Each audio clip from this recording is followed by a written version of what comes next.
Untuk mensupport Belajar Bentar, kalian bisa mengklik subscribe.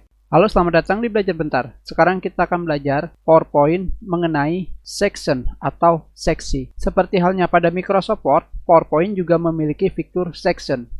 Fitur ini bisa kalian temukan di software pengolah kata, termasuk aplikasi presentasi PowerPoint. Karena section merupakan fitur yang berguna untuk membagi-bagikan isi dari slide presentasi. Misalkan di sini, pada thumbnail sebelah kanan, kita telah membuat slide tanpa seksi, hanya seperti ini saja.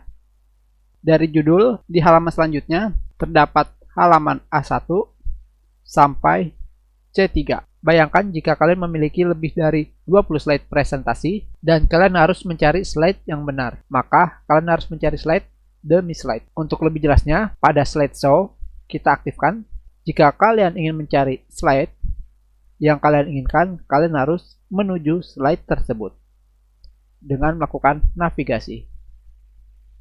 Tentunya, kalian bisa melihat semua slide kalian dengan cara pergi ke daftar slide. Di sini, kalian bisa pergi ke daftar slide di sebelah kanan, pena, dan laser. Kita klik. Seperti yang kalian lihat di sini, dengan menggunakan daftar slide, kalian bisa langsung pergi ke slide yang kalian inginkan. Seperti ini misalkan. Tetapi sekarang kita akan menggunakan seksi untuk membagi-bagikan bagian dari slide ini. Kita kembali. Sekarang kita kembali ke atas. Untuk membuat seksi, pointer kalian harus berada di antara slide. Di sini. Misalkan di sini kita akan membuat seksi di antara halaman A2 dengan B1. Kita klik dan kalian bisa menggunakan section yang berada di grup slide. Di sini kalian klik dan kalian gunakan add section yang digunakan untuk menambah seksi. Dari sini kalian bisa memberikan nama, misalkan BN, dan tekan enter. Maka secara otomatis daftar slide kalian telah dibagi menjadi dua seksi. Sekarang sebagai contoh kita kembalikan. Seperti yang kalian lihat, jika kalian tidak memiliki seksi, maka tidak akan ada seksi. Tetapi jika kalian menambahkan seksi, secara otomatis akan terbagi menjadi dua seksi. Seperti yang kalian lihat di sini, seksi pertama adalah default section atau seksi awal. Tentunya, kalian bisa memasuk atau mengeluarkan slide dari seksi lain dengan cara drag and drop seperti ini. Sekarang kita kembalikan. Dan sekarang kita akan melihat slideshow dan kita lihat pada bagian daftar slide. Kita lihat di sini. Seperti yang kalian lihat sekarang, slide kita sudah dibagi menjadi dua seksi. Tentunya dengan cara ini, kalian bisa dengan mudah memilih bagian yang kalian inginkan. Kita kembali. Kalian juga bisa membuat seksi dengan cara pointer kalian berada di antara slide, misalkan antara slide B2 dengan C1. Di sini, kalian klik kanan dan kalian pilih add section. Kalian berikan nama.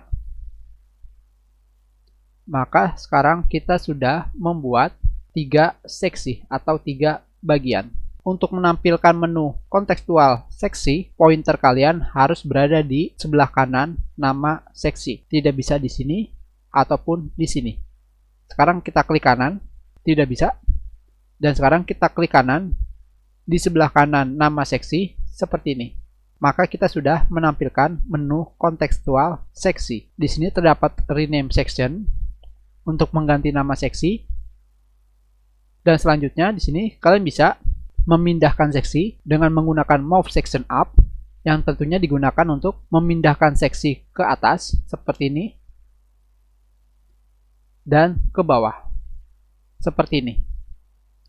Tentunya jika kalian mengklik dan menahan pada bagian nama seksi dan melakukan drag and drop, kalian bisa merubah urutan dari seksi seperti ini. Dan yang berikutnya, pada menu kontekstual seksi, kalian bisa menggunakan collapse yang digunakan untuk menutup semua seksi seperti ini, dan expand untuk membuka seksi seperti ini. Tentunya kalian juga bisa membuka dan menutup seksi dengan cara double klik di bagian nama seksi seperti ini. Sekarang kita buka kembali. Dan yang terakhir, pada menu kontekstual seksi di sini, kalian bisa melepas seksi. Kita klik Kalian juga bisa melepas semua seksi seperti ini. Sekarang kita sama sekali tidak memiliki seksi, kita kembalikan. Dan yang terakhir, kalian bisa melepas seksi dan juga menghapus slide seperti ini. Tentunya, seksi bisa kalian gunakan untuk hal lain, tetapi kita sudahi untuk saat ini. Kita sudahi pelajaran kita. Terima kasih. Jika ada yang ingin kalian tanyakan, kalian bisa menulis pertanyaan kalian di kolom komentar. Jika kalian menyukai video ini, klik like. Kalian juga bisa menyebarkan video ini ke teman-teman kalian. Dan jika kalian belum subscribe, silakan subscribe agar kalian bisa menemukan video terbaru.